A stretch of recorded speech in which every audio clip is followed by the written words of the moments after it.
नमस्कार साथियों, मैं विक्रम शर्मा आपका स्वागत करता हूं कम्युनिकेशन स्किल्स के इस वीडियो कोर्स के भाग 11 में। इस 11th पार्ट में हम डिजिटल कम्युनिकेशन को समझेंगे और साथ ही साथ बात करेंगे आपके और मेरे फेवरेट व्हाट्सएप के बारे में टेली कम्युनिकेशन के अंतर्गत। तो चलिए शुरुआत करते हैं भाग 11 की।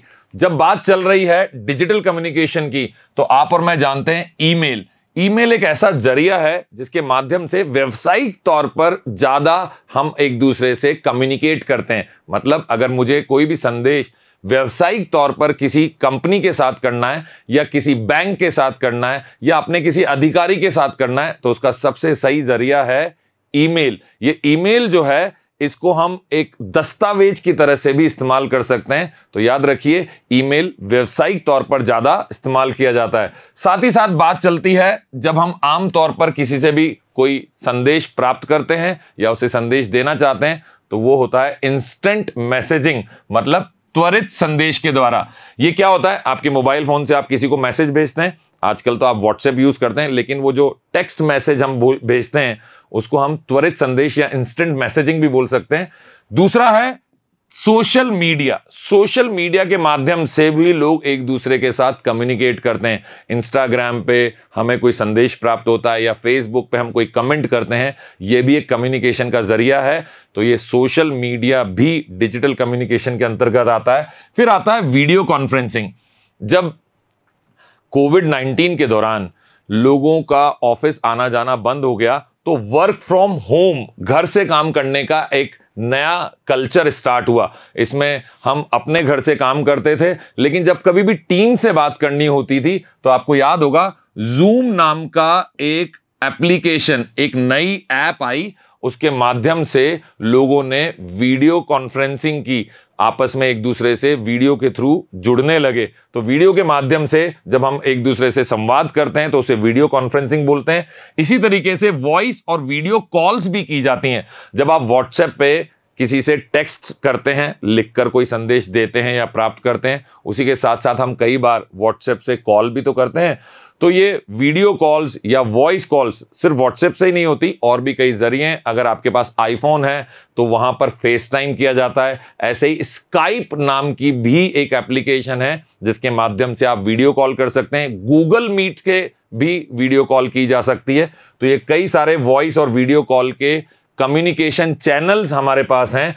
फिर आता है ऑनलाइन कोलैबोरेशन प्लेटफॉर्म्स। ऐसे कई सारे ऑनलाइन कोलैबोरेशन जहां पे सहयोग के तौर पे बहुत सारे लोग एक ऑनलाइन प्लेटफॉर्म को ज्वाइन करते हैं। वो एक दूसरे को जान भी सकते हैं, एक दूसरे से अनजान भी हो सकते हैं, लेकिन वो मैसेज का, संदेश का आदान प्रदान करते हैं एक कॉमन प्लेटफॉर्म पर जाकर। तो ये भी एक डिजिटल कम्युनिकेशन का हिस्सा है। फिर आते हैं हमारे पास ब्लॉग्स एंड व्लॉग्स। ब्लॉग्स जानते हैं, जब कभी भी आप इंटरनेट पर जाकर अपने किसी विशेष विषय के ऊपर कोई जानकारी लेना चाहते हैं तो आपको पूरा आर्टिकल लिखा हुआ मिलता है, उसको बोलते हैं ब्लॉग। लेकिन यही आर्टिकल अगर कोई वीडियो के तौर पर बनाए, मतलब पूरी जानकारी वीडियो के माध्यम से दें, तो उसे बोलते हैं व्लॉग। तो व्लॉगिंग भी आपने कई यूट्यूब पर ऐसे चैनल देखे होंगे जहां लोग कोई भी जानकारी साझा कर रहे हैं, कहीं वो घूमने गए हैं, उस पूरी जगह के बारे में बता रहे हैं, अपने अनुभव के बारे में बता रहे हैं, तो उसको व्लॉगिंग कहते हैं। फिर आता है पॉडकास्ट। मेरा खुद का भी एक पॉडकास्ट का चैनल है, लेकिन आपने भी बहुत सारे पॉडकास्ट चैनल सुने होंगे जहां पे दो लोग कैमरा के सामने बैठे होते हैं, एक सवाल करता है, दूसरा जवाब देता है, और इस तरीके से साझा की जाती है जानकारी उन दोनों के बीच में भी, और डिजिटल कम्युनिकेशन या किसी भी सोशल मीडिया के माध्यम से आपसे भी। आपने जरूर बहुत सारे पॉडकास्ट देखे होंगे, ऐसा मैं उम्मीद करता हूं।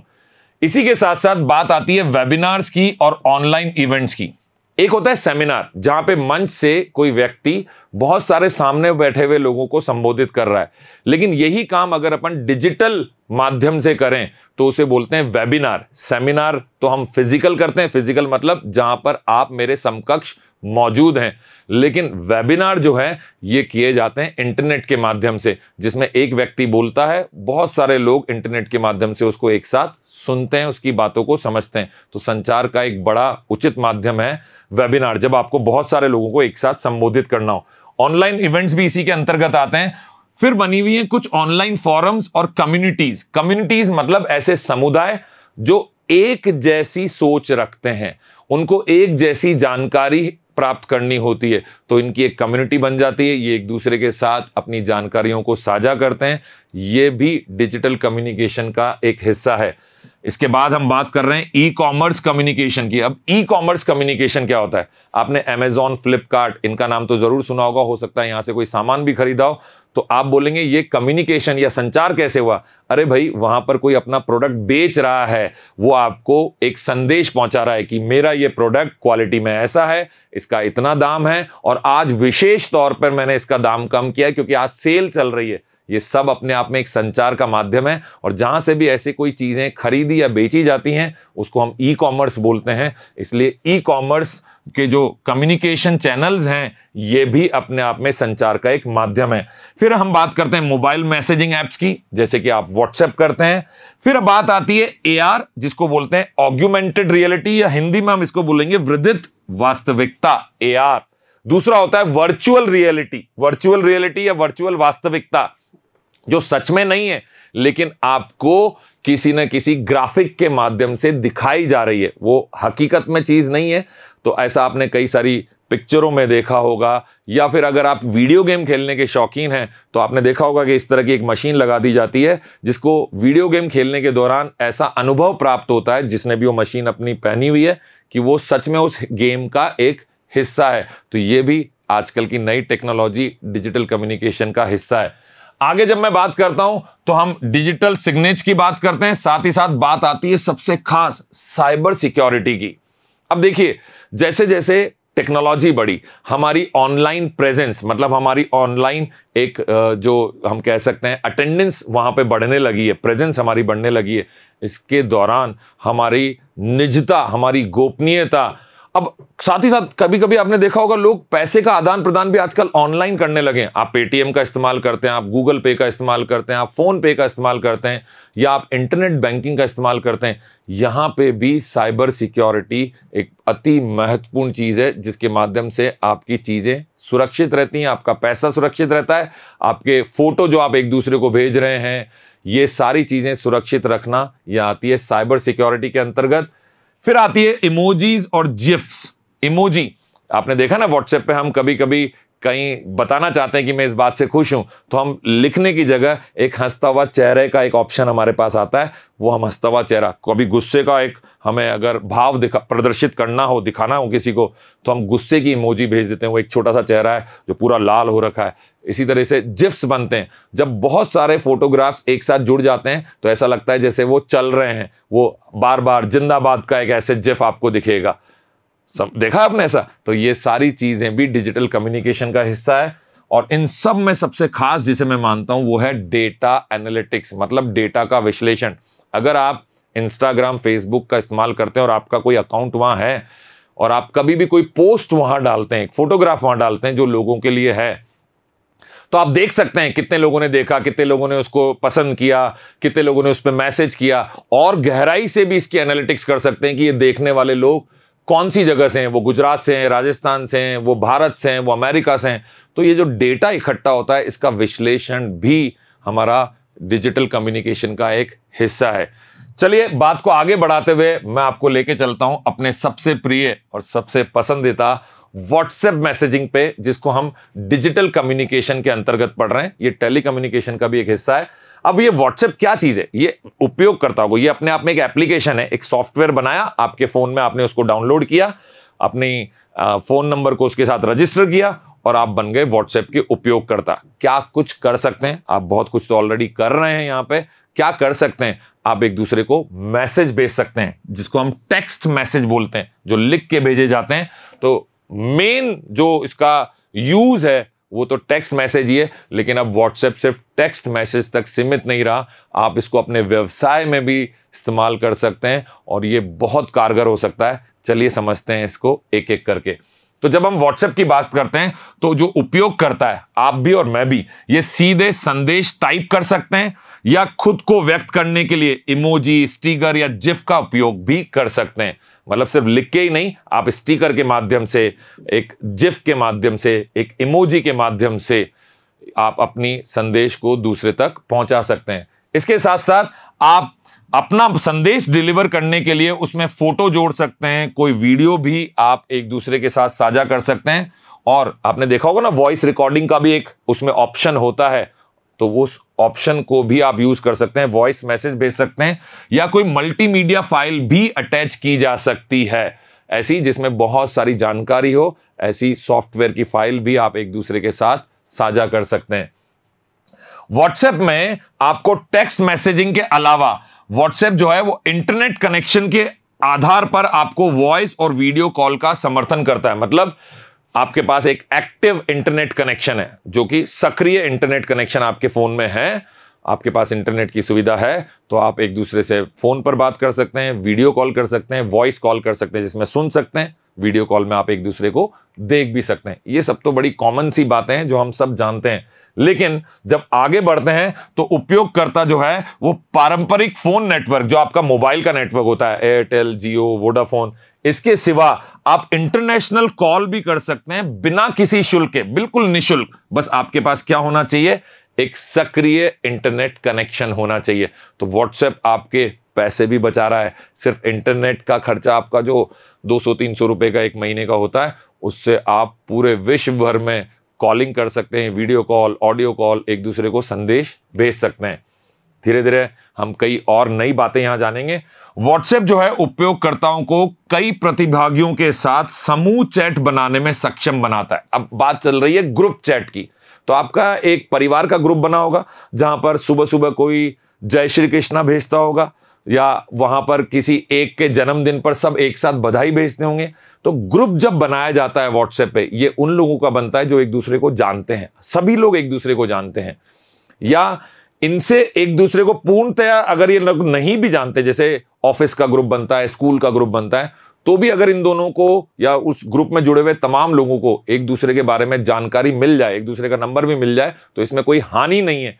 ऐसे लोगों को ग्रुप में जोड़ा जाता है। इसको और गहराई से समझेंगे जब मैं आपको बताऊंगा ब्रॉडकास्ट लिस्ट के बारे में।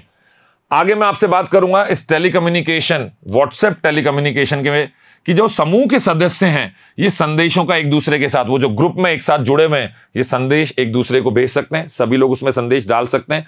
ऐसा भी किया जा सकता है कि संदेश सब न डाल सकें, सिर्फ चुनिंदा लोगों को ही उसमें अनुमति दी जाए, वो भी हम बात करेंगे। इसको हम बोलते हैं एडमिन। आपको याद है ना, हर ग्रुप का एक एडमिन होता है, हो सकता है एक आधा ग्रुप के एडमिन आप भी हो। तो जो भी मीडिया फाइल्स हैं ये साझा की जा सकती है। समूह के भीतर सभी लोग एक साथ ग्रुप कॉल भी कर सकते हैं, ग्रुप वॉइस कॉल भी हो सकती है, ग्रुप वीडियो कॉल भी हो सकती है। अभी हाल ही में हमारे एक दोस्तों का जो एक ग्रुप बना हुआ है, उनमें हमने डिसाइड किया, निर्णय लिया कि साहब हर सैटरडे को हम एक वीडियो कॉल करेंगे, हर शनिवार की रात को हम एक वीडियो कॉल करेंगे जिसमें सारे दोस्तों की चेहरे दिखेंगे, सब एक दूसरे से बातचीत कर पाएंगे। यह कहां मुमकिन है? ग्रुप की वीडियो कॉल में यह मुमकिन है। जब हम बात करते हैं एडमिन की, जिसको समूह व्यवस्थापक भी कह सकते हैं, एडमिन, ग्रुप एडमिन, इसके पास पूरी एक ताकत होती है, इसके पास कंट्रोल होता है कि समूह की सेटिंग को अपने अनुसार बना सके। मतलब ये खुद निर्णय ले सकता है कि कितने लोग इसमें मैसेज कर सकते हैं, या सिर्फ ये खुद मैसेज करेगा, या कोई भी मैसेज 24 घंटे बाद अपने आप डिलीट हो जाएगा, या कोई गलत मैसेज अगर उसमें आ जाए तो उस मैसेज को ये स्वयं भी डिलीट कर सकता है। तो जो भी अनुमतियां देनी है, जो भी नियंत्रण करना है, ये ग्रुप का व्यवस्थापक उसमें निर्धारित कर सकता है। तो याद रखिए, अगर आप किसी ग्रुप के एडमिन हैं तो आपको यह देखना होगा कि कौन सी अनुमति आपने ग्रुप के लोगों को दी है और कौन सी अनुमति आपको नहीं देनी है। व्हाट्सएप के जो यूजर होते हैं, जो उपयोग करता है, इनके संचार को सुरक्षित और गोपनीय रखने के लिए एंड टू एंड एन्क्रिप्शन किया जाता है। क्या होता है end to end encryption? End to end encryption का मतलब है कि मैंने आपको मैसेज भेजा, तो यह मैसेज सिर्फ आपके और मेरे बीच में ही है, इसको कोई और तीसरा नहीं पढ़ सकता। खुद व्हाट्सएप के लोग भी नहीं पढ़ सकते। जो व्हाट्सएप कंपनी जिनकी है, वो कंपनी भी आपके और मेरे मैसेज को नहीं पढ़ सकती। ये हमारी गोपनीयता को बनाने के लिए अति आवश्यक है। तो ये व्हाट्सएप हमें ये सुविधा देता है कि हम जो भी एक दूसरे से बातचीत करते हैं, फोटो शेयर करते हैं, ये सब गोपनीय बने रहें, हमारी निजता का ध्यान रखता है। इसको ये बोलते हैं एंड टू एंड। एक मैं एंड हूं, दूसरा एंड आप हैं। End to end encryption. Encryption का मतलब है आपके और मेरे बीच में ही निहित रहेगा। ये व्हाट्सएप उपयोगकर्ताओं को अपने संपर्कों के साथ टेक्स्ट, फोटो, वीडियो, जिफ के रूप में स्टेटस अपडेट करने का एक ऑप्शन देता है। आपने देखा होगा लोग व्हाट्सएप पे स्टेटस लगाते हैं। मान लीजिए आप घूमने के लिए गए अयोध्या, और जब आप अयोध्या पहुंचे तो आपने मंदिर के सामने एक बढ़िया फोटो खींचा और उसको लगा दिया अपने स्टेटस पे। अब जो भी लोग आपके कॉन्टैक्ट लिस्ट में हैं, जिनके नंबर आपके पास आपके मोबाइल में हैं, या जिनके भी नंबर आप, जिन लोगों के पास आपके नंबर हैं और आपके पास जिनके नंबर हैं, ये आपकी और उनकी कॉन्टैक्ट लिस्ट हो गई। तो ये लोग जो व्हाट्सएप पे जुड़े हुए हैं ये आपका स्टेटस देख सकते हैं और इस स्टेटस के माध्यम से जान सकते हैं कि आप इस वक्त कहां पर हैं या आप कहां गए हुए थे। इसमें और भी कई सारी चीजें हैं स्टेटस के माध्यम से जो हम एक दूसरे के साथ साझा कर सकते हैं। खास बात यह, स्टेटस जो है व्हाट्सएप पे ये 24 घंटे के अंदर अंदर, मतलब 24 घंटे तक रहता है, उसके बाद ये अपने आप गायब हो जाता है, डिलीट हो जाता है।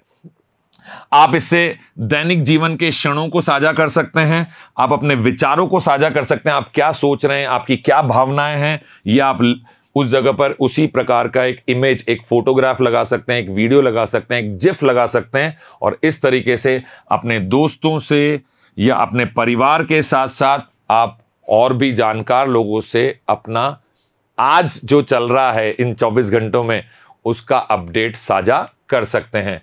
व्हाट्सएप का एक और खास बात, अगर आपने कभी इस्तेमाल नहीं किया तो व्हाट्सएप वेब और डेस्कटॉप का वर्जन भी आता है। मतलब व्हाट्सएप जो है मोबाइल में ही नहीं, आप अपने कंप्यूटर में भी चला सकते हैं। अब कंप्यूटर में क्यों चलाना है, कंप्यूटर को तो सब जगह नहीं ले जा सकते, तो सब जगह ले जाने के लिए तो मोबाइल है, लेकिन आप ऑफिस में बैठ के अगर घंटों काम करते हैं और उसी कंप्यूटर में मान लीजिए आपकी टीम का कोई दूसरा व्यक्ति भी काम करता है, तो ऑफिस का जो व्हाट्सएप नंबर है उसको आप व्हाट्सएप वेब पे उस कंप्यूटर पे खोल सकते हैं। तो सबसे पहले तो आपको एक बड़ी स्क्रीन मिलती है, उस बड़ी स्क्रीन के साथ साथ आपको मिलता है कीबोर्ड और सुविधाजनक तरीके से आप संदेश भेज सकते हैं और प्राप्त कर सकते हैं। तो व्हाट्सएप वेब के लिए आपको इंटरनेट पे जाके व्हाट्सएप वेब लिखना होगा, फिर वो जो उसको खोलेंगे तो आप अपने मोबाइल से उसको स्कैन करेंगे, वहाँ एक QR कोड आएगा, उसको स्कैन करने के बाद आपका व्हाट्सएप वेब लॉगिन हो जाएगा।